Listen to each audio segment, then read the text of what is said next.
Welcome to the Intentional Encourager podcast, where each episode brings you compelling conversations and stories designed to entertain, enlighten, and encourage. And now here's your host, Brian Sexton.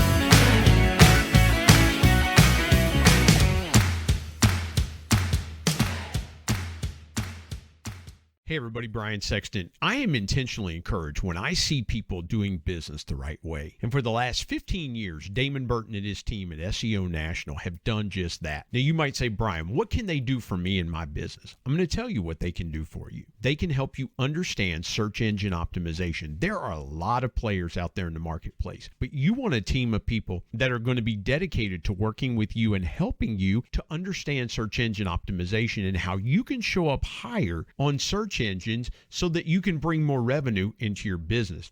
Damon and his team are full of integrity, honesty, decency, and trust. And if that's important to you and that encourages you, I would encourage you to give them a call today at 855-736-6285 or go to SEOnational.com and get a free quote and tell them you heard about it on the Intentional Encourager podcast. Get ready for a dynamite conversation coming up right now on the Intentional Encourager podcast. And welcome into the Intentional Encourager podcast. I'm your host, Brian Sexton. Thank you for joining us again today.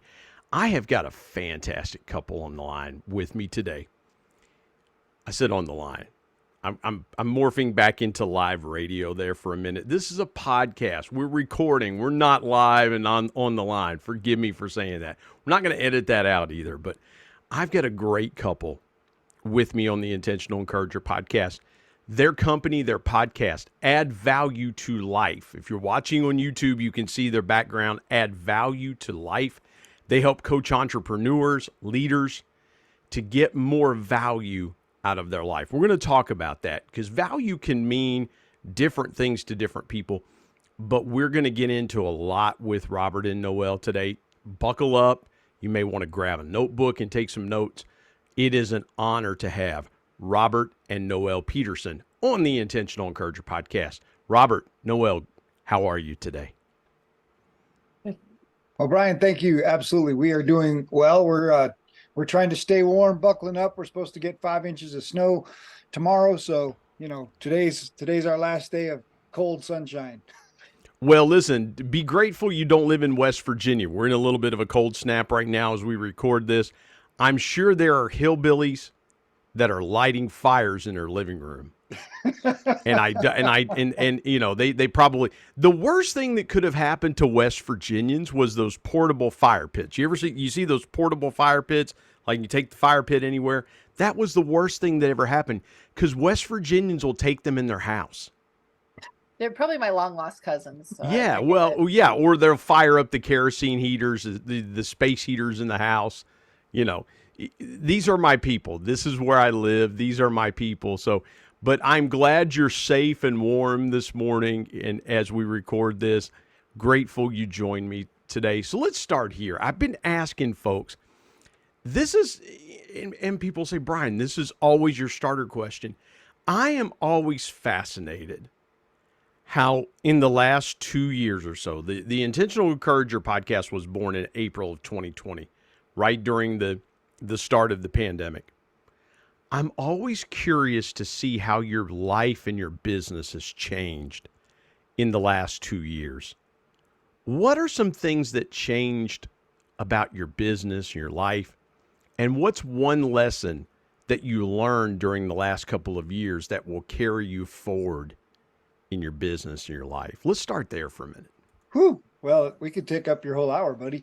So the biggest change I started Add Value to Life Consulting in 2018 and built the entire business, networking face-to-face, meeting people, talking to people, having conversations over a table, across a room, whatever. And so all of my clients up until March of 2020, I had met face-to-face. And of course, I was starting a new group, and we were using a group coaching model. We met in boardrooms. So I rented boardrooms around the city, in different parts of the city. And my last new group was launching on March 17th of 2020 in a brand new part of town, in in a boardroom I had just made arrangements to use, and of course I was the only one that showed up. So from that moment on, it shifted into this online space, and I know for a lot of people the online space blew up and worked really well for them, and we struggled a bit. We struggled to create a lead generation system that was effective and finding the right people. And so dabbled in Facebook and other Facebook ads and other things that, felt like throwing money down a great big vacuum hole. But the truth is that it's created this great opportunity, and it's taken us a little bit to lean into it and get it right. And now I think things are coming together in a way that's, really helping our business, really helping us work with the people God intended us to. Robert, go ahead. No. I was just going to say that was always the model that I had used for years in sales, was the face-to-face, the B2B, the getting in front of people. And I don't believe there's any substitute for that, because there's real powerful connection built when people do that. And I said this on your podcast, when I was on your podcast, that, I learned that from my dad, that people buy from people. They buy connection first and things like that. And I love the vulnerability that you shared with me. Like, hey, I went to do this event and I was the only person there, and it's like, I know there's got to be business people, maybe small business owners that are listening, that went to open the door to their business and they were the only one that showed up that day when everything went down. Noelle, I've got to ask you this from your perspective, because I know how my wife is. And I mean no disrespect, and please, ladies that are listening, don't take this disrespectfully. Guys and gals are wired different. Guys are just like, let's just plow through, let's just go out and get it done, blah, blah, blah. Ladies are more security and safety oriented. At least in my situation, that's how my wife is. She's more safety and security oriented. My mom, my mother-in-law, the ladies in my life that I know, they're like that. And so maybe I'm kind of painting with maybe my lens is a little more myopic. Take me through your thoughts and feelings around this time in the business, because you support your husband, but you're walking in this thing with him side by side. What were your kind of thoughts and feelings at that time? I mean, honestly, I was working a full-time job. I had, when COVID hit, I was the training supervisor for the state of Colorado, leading a team of 6 or 7 trainers. And my focus was on my job. And I worked, well over the 40 hours a week, I'm sure. And I had spent, 2 years supporting Robert in this journey of creating Add Value to Life, and allowing him to reach the people and do his thing. I was the backbone, did the stuff behind the scenes, but I never, put my faith in there. I never worried about what was going to happen, where we were at, what was going to go on. And honestly, in those first couple of weeks, even my job was like, just go home for a couple of weeks. We'll see you back here in 2 or 3 weeks. So we'll keep talking. And it just kept changing. It kept changing, kept migrating. And the world just kept adjusting to this new reality. And it is what it is. And we just took on, the virtual world as best we could to connect and maintain some of those connections.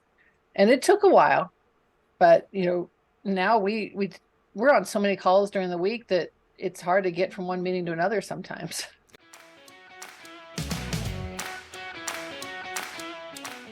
Hey everybody, Brian Sexton. Prices are going up by the day. We've got to find ways to increase our household revenue. Now, a couple ways you could do that is, one, you could go and ask your boss for a raise. But if that doesn't work, I've got another way for you. It's my friend Joe Hart's program called Products for Profit. Joe's been a guest here on the Intentional Encourager podcast and told his story about how learning retail arbitrage changed his life, and he's been helping thousands of people change theirs. Now, retail arbitrage is simply this. It's taking a product and buying it and then reselling it online for a higher price, and you keep the profits. And guess what? Amazon and Walmart use third-party resellers every day to fulfill their customer orders. I want you to go to productsforprofit.com or productsforprofit.carrd.co. Get connected to Joe's team, tell him you heard about it on the Intentional Encourager podcast, and start making money today with Products for Profit. And now let's get back to more great conversation on the Intentional Encourager podcast.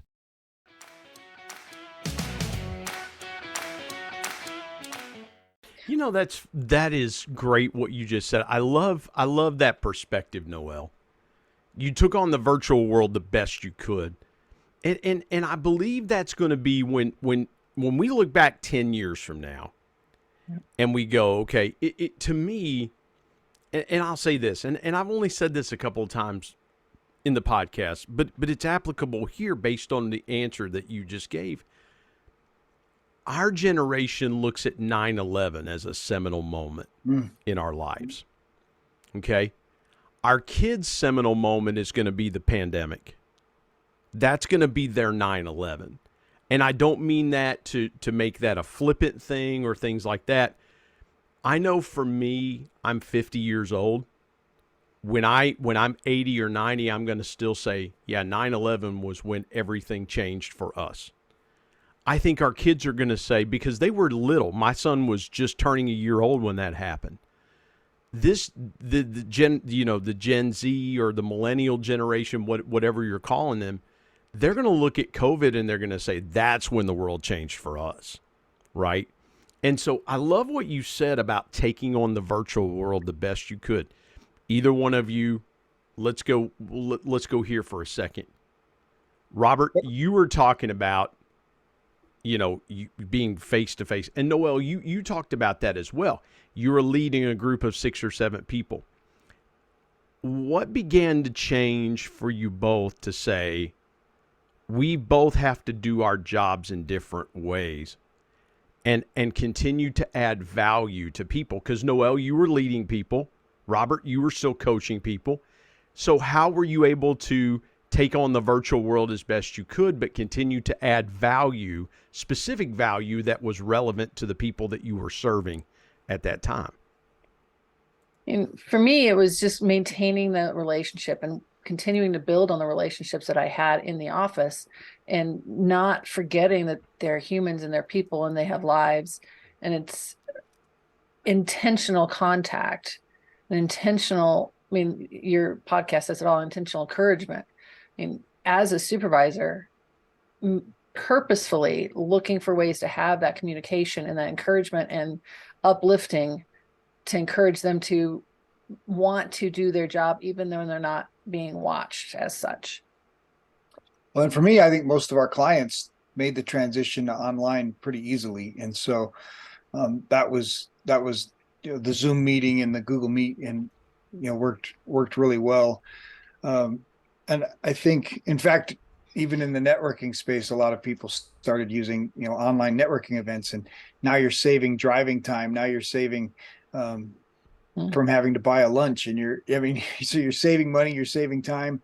And now your Audible account credits are rolling up because you're not riding in the car anymore, listening to Audible. So, well, Robert, people figured out how to, people figured out the business mullet, right? Business in the top, party in the back. Right. People figured out how to wear a jacket and shirt on top and joggers and slippers on the bottom. We learned how to be presentable from the torso to the head. You raise a great point there. It feels like connection can get broken if it's not face-to-face, right? Because you and I are wired a lot the same way, Robert. I want to be in front of somebody, breaking bread, eating lunch, looking in their eyes, talking with them face-to-face. For you, how did you have to adjust your style to continue to deliver that value across a computer screen rather than across a table? I had to learn to ask some different questions, right? Because I can read when we had group meetings and I'm in the room before anyone else gets there, I can read the room. I can read them as they walk in. How are they carrying their cup of coffee? What are they chatting about? What are they showing up with? When we jump into a virtual room, everybody shows up at once and they're all sitting at their desk. And so you don't get the body language and you don't get the, what's going on in the world. And so you got to ask a couple more questions that you normally would pick up on without, empathically, rather than, having to be intentional about, hey, tell me what's happening in your world, because I can't read it. No, and that's a great point, Robert, because in a live setting, in a face-to-face setting, you can gauge engagement. You can, and Noelle, from your experience where you're leading people and you're sitting across the table from them and doing training and things like that, you both are very well skilled in being able to gauge engagement. When you're in a virtual setting, maybe half the people turn their cameras off. Maybe they're playing on their phones. When they got their cameras off, they're Facebooking or whatever. They're kind of half checked in. They're listening and, or they're faking it till they make it, but you're right. It's hard to gauge engagement. So where did you feel like your strength increased? And both of you can answer this. How did you increase your strengths and continue? Because value is different for everybody. And I've used this as an example, and I would love to get you guys' take on this. I could win free Big Macs for a year from McDonald's. I don't like Big Macs. I hate Big Macs. I don't like the special sauce. I never have. I never will. But somebody else that you say, well, you give them free Big Macs for a year, and if they love them, that's the most valuable thing in the world to them. To me, I could care less. Now, if you gave me free Chick-fil-A for a year, you got my attention now. But value is different for different people. How do you continue to deliver different value to different people when engagement is hard to measure? Am I asking that question correctly? I think so. I mean, what I'm thinking is we all have a different love language. We all receive communication differently. And as a supervisor, it was my job to know how to communicate with each person and how to lift them up individually. So for me, I was very intentional in getting to know them personally and checking in on them personally. Wow, that's good, Noelle. That's Text really good. messages, chats. I love the written word and the communication. I am much more willing to send a text message or an email than to pick up the phone. I'll talk to you if you call me, but I'd rather you just email me so I can think through my words as I write them out. And so for me, it was very much a Google chat, a Google message, or a text message if it was after hours of how are you, how is your daughter, and keeping a personal perspective on each person so they knew I cared about them individually and also in their work. So when I was critiquing their work, it wasn't negative. They took it as feedback and learning, and we were all working in this environment together because they knew I cared about them individually. That is so good. That is so good because, what I said in People Buy From People is people by observation. You noticed that my daughter did something, or, hey, listen, I noticed this and I just want to tell you how much it impacted me or something like that. That's brilliant. Let me follow up on that. Robert, just take a minute and just kind of relax. I want to follow up, but yeah. I want to follow up with Noelle on that because that is so powerful. People just knowing that you were observing not just the work. I think sometimes leaders get so tunnel visioned in focusing on the quality of the work. And Robert, Robert, jump in here as well too if you've got a thought on that. We get so focused as leaders get so focused on the tunnel vision of the work that when they observe something from a personal standpoint, I think we've become, forgive me for kind of the long-winded thing here, we've become so, I can't say that to them. Like Noelle, I've noticed you have beautiful nails. Those nails, those are beautiful nails. Yes, but we've almost become afraid to compliment people because they'll take it the wrong way, when it's really trying to connect with them and be observant, because that's important to that other person. If they didn't care about their appearance, if you didn't care about how you looked, you wouldn't have gotten your nails done. I wouldn't have fixed my hair. I did put on a good hoodie for you guys, though. But yeah, Robert, the same thing. I like the shirt. That's the thing is, I think we're so sensitive about giving sincere compliments and observing and noticing and trying to use that to connect with people, that sometimes we as, leaders will go, well, I just got to focus on the work. It's all about the quality of the work. It's all about this or that. For you both, how do you stay observant personally and still walk with your teams professionally? Yeah, I think so. I think one of the biggest shifts that's happened with me moving into this coaching space, right? I spent 20 years in ministry helping in this area of discipleship and thinking about Christians growing as disciples and growing in the disciplines, right? The study the Bible, meditate, all these left brain activities to grow their character. And what I've come to recognize is the emotional side has been shut off in a lot of cases. And I think this applies in the corporate space, the entrepreneur space as well, is, we've been telling men all these years, don't be angry, ignore those emotions, don't cry, and all these right brain side things where joy happens are being turned off. And it's interesting. I just recently learning how much the word joy, the definition of joy, it really has to do with God's face shining upon you. And when you get that idea of the face-to-face interaction where our joy is built up when we see another person's face, when we scan a room and you see a person that sees you across the room and smiles and says, "Oh, there's my friend." And then you encounter each other, and that's how you fill up your joy tank. But the brain science now is starting to show that a low joy brain will not change its character.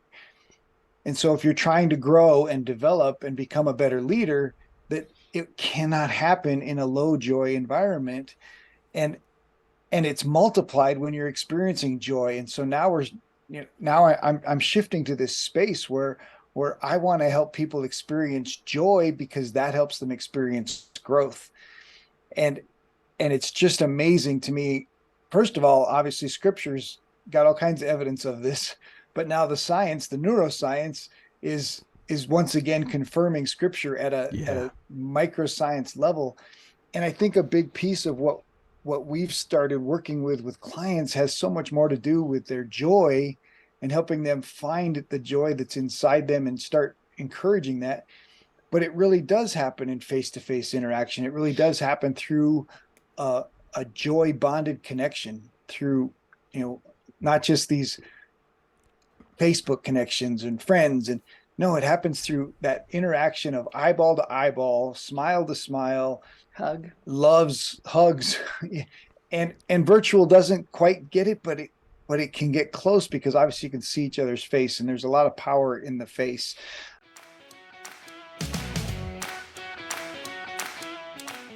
Hey everybody, Brian Sexton. Dreams are powerful pieces of intentional encouragement. We all have them. If you're a business owner, you've probably always dreamed of taking your sales to levels you've never seen before. I've got a guy that can help you with that. His name is Brad Norwood. My good buddy Brad has been on the Intentional Encourager podcast as a guest before, and he is a dream specialist. His company, Dream It Pro, offers incentive packages to travel to places such as the Masters, Kentucky Derby, the Super Bowl, even exotic places that you've always wanted to take your team, but you just didn't know how to do it. Brad's your guy. And oh, by the way, Brad's a certified bucket list coach, so he can help your team members achieve their personal dreams as well. I want you to go to www.dreamitpro.com and find out more, or call him directly at 479-466-6907. And by the way, tell him you heard it on the Intentional Encourager podcast. Let's get back to more great conversation here on the Intentional Encourager podcast.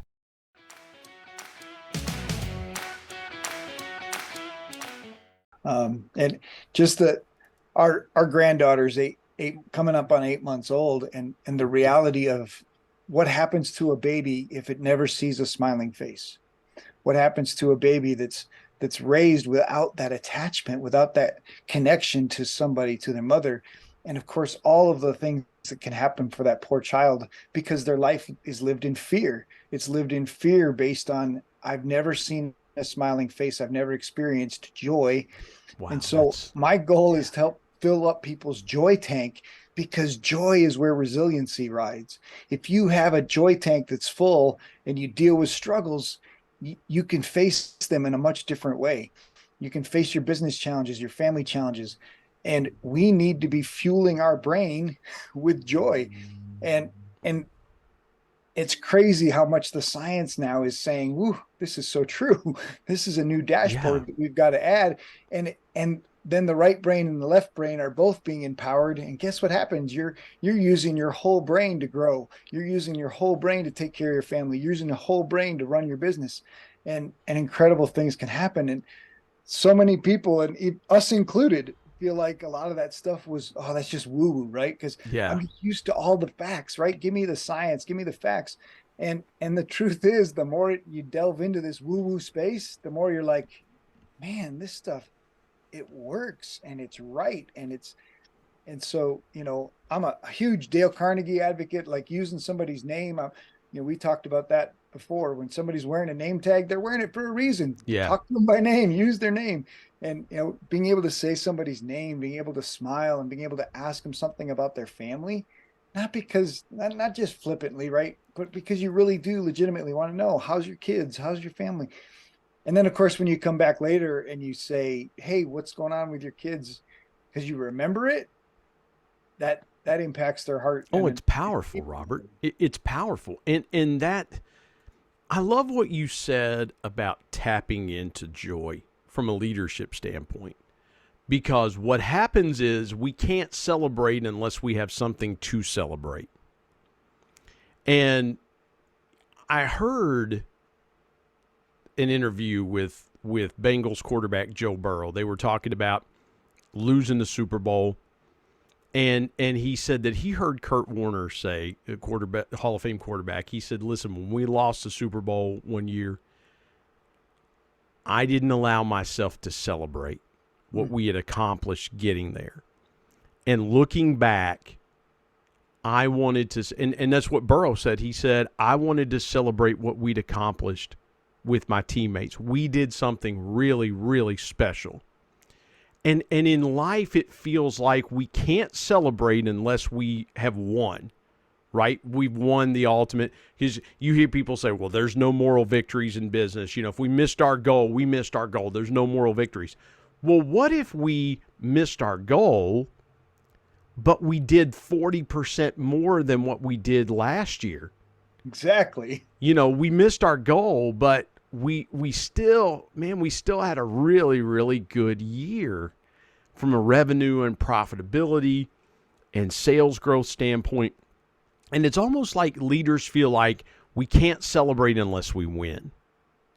How do you guys coach leaders in still finding those ways to celebrate even when the goal wasn't quite met, or even when the achievement wasn't quite there? Because you're right, babies, you talk about your grandchild.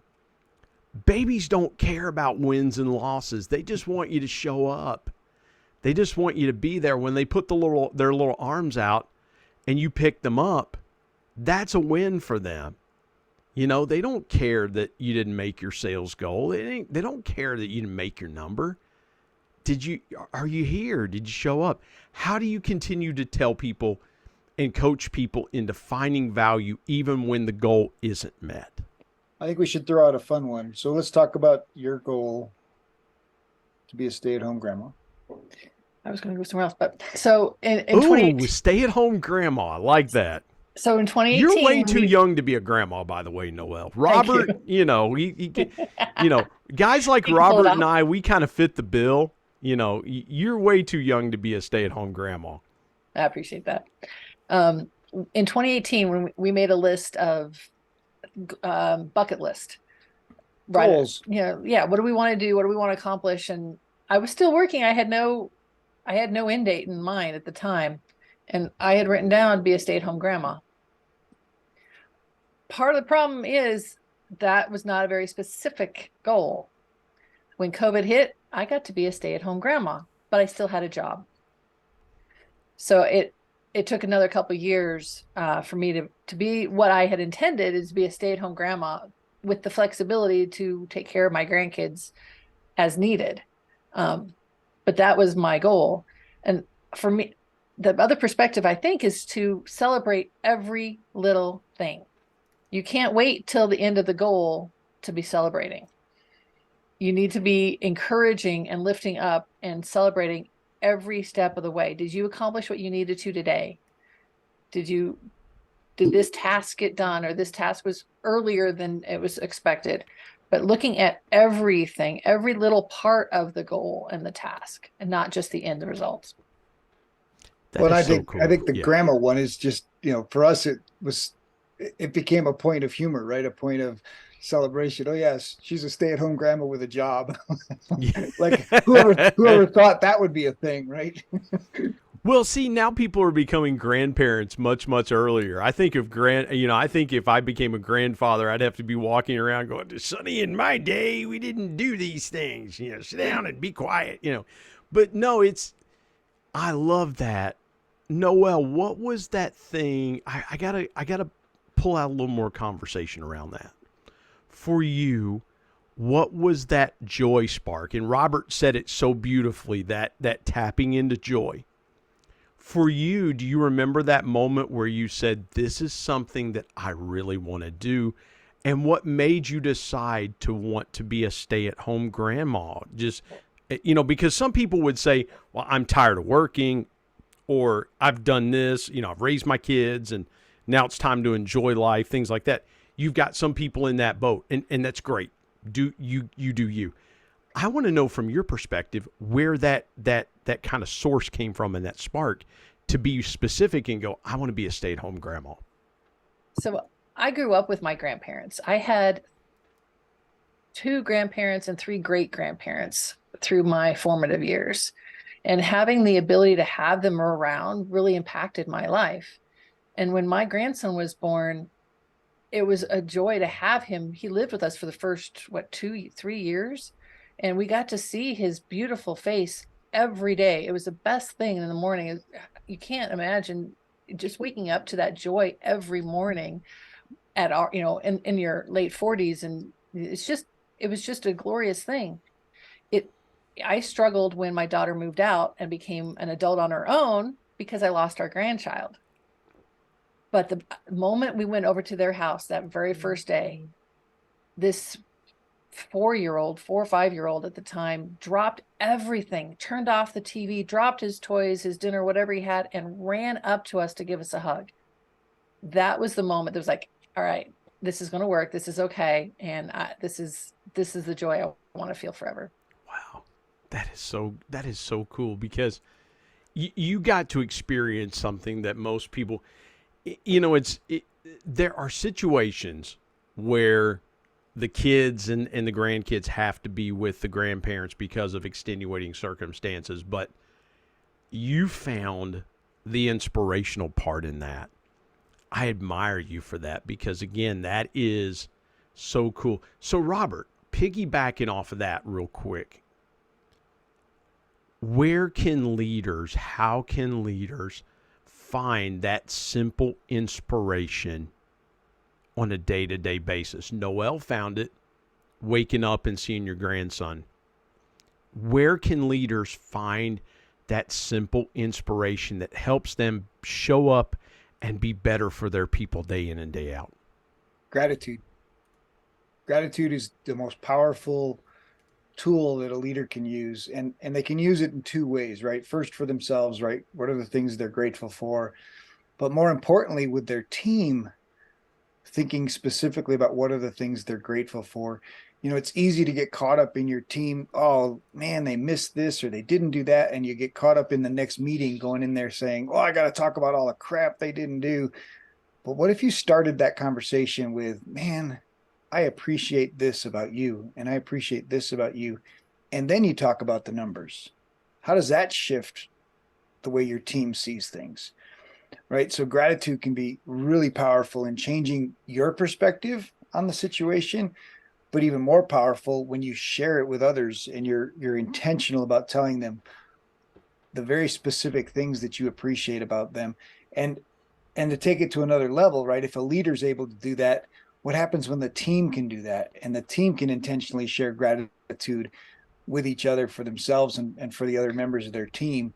How much does that change? Because like you talked about earlier, they don't talk about this stuff. They don't talk about their feelings. They don't talk about, and this is a chance to be intentional about putting that's what fills up somebody's joy tank. Yeah. When your team says, Brian, I really appreciate you for that hoodie, man. I think that hoodie, you're rocking it today, right? And it doesn't have to be corny, right? It can be legit, just like with a grocery store clerk, or we talk about somebody wearing their name tag, and be honest about, like you said, their nails. Say their name. Wow, Noelle, those nails look amazing, right? How often do you get those done? And I think there's definitely opportunities to show appreciation. And when you express appreciation, especially after you've done your own gratitude work, man, you're filling up your joy tank, and then you're passing it on to others and filling up their joy tank. And then they can pass it on to others and out to the clients. And when their joy tank is full, when the numbers stink and don't go where they're supposed to, they have a whole different perspective on it, because their joy tank gives them resiliency. So good. So good. I love it. I wrote down the most powerful tool a leader can use. And you're going to want it, leaders, you're going to want to hit rewind. What Robert just said, you're going to want to hit rewind and use that piece absolutely free. You can use that Robert just gave you to encourage and transform your team. Robert, Noelle, tell folks where they can find you. Obviously, if you're watching on YouTube, you see the add value to, and that's the number 2, addvaluetolife.com. Where else can folks find you? So I'm on social media with Into R2 Peterson everywhere. Yeah, and we've got a free tool, free gift that we give away. It helps people audit their calendar and figure out their dream, right? What are the elements of their life they really want to be, do, have, give, and leave? And that free visioneering, we call it visioneering your future, is at addvaluemindset.com. Awesome. So we want to take advantage of that tool, addvaluemindset.com. And so you want to take advantage of that as well. I was just jotting that down. I was running out of places to write because I'd taken so many notes. Robert and Noelle Peterson. We've got another part coming up, folks, so you want to stay tuned when part 2 of this episode comes out. But again, Robert, Noelle, thank you for joining me today on the Intentional Encourager podcast.